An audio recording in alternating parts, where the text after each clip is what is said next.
ক্ষমতাচ্যুত প্রধানমন্ত্রী শেখ হাসিনার বোন শেখ রেহানার মেয়ে টিউলিপ রিজওয়ানা সিদ্দিককে গ্রেপ্তারে ইন্টারপোলের মাধ্যমে রেড নোটিশ জারি করতে আদেশ দিয়েছেন আদালত।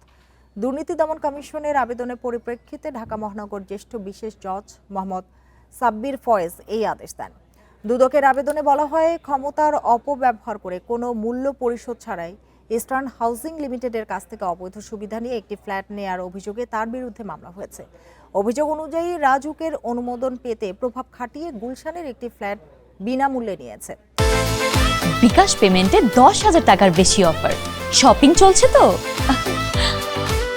মামলার আগে টিউলিপ দেশ ত্যাগ করেছেন এবং প্রমাণ নষ্টের আশঙ্কা রয়েছে উল্লেখ করে তাকে গ্রেপ্তারের স্বার্থে ইন্টারপোলের মাধ্যমে রেড নোটিশ জারির প্রয়োজনীয়তার কথা জানিয়েছে দুদক।